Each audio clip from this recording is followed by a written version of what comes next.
અમદાવાદમાં દીકરાએ જ પોતાના માતા પિતાની હત્યા કરી છે। ઈસનપુરની સુમન સજની સોસાયટીમાં આ ઘટના બની છે। વંદનાબેન પંડ્યા અમૂલભાઈ પંડ્યાની દીકરા વરુણે પોતાના જ માતા પિતાની હત્યા કરી અને વરુણે માતા પિતાની હત્યા બાદ આપઘાતનો પ્રયાસ કર્યો।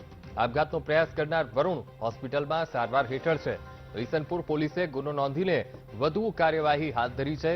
માતા પિતાની હત્યા પાછળનું કારણ અકબંધ છે।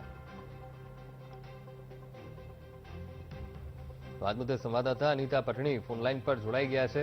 અનિતા, સંબંધોને તો શર્મસાર કર્યા છે આ ઘટનાએ, માનવતાને પણ લેવે મૂકી દીધી છે। અમદાવાદમાં એક દીકરાએ જ પોતાના માતા પિતાની હત્યા કરી છે। શું કાર્યવાહી, અનિતા?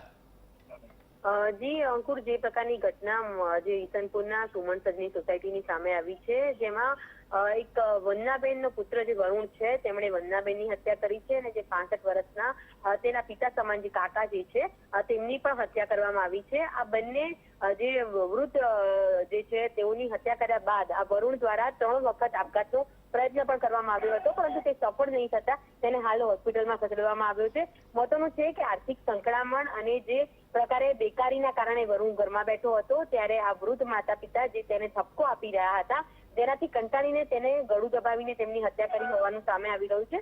હાલ તો પોલીસે આ વરુણ વિરુદ્ધ હત્યાનો ગુનો દાખલ કરીને તેની ધરપકડની કાર્યવાહી હાથ ધરી છે। જી બિલકુલ અનિતા, સમગ્ર માહિતી સાથે જોડાવા બદલ આપનો આભાર।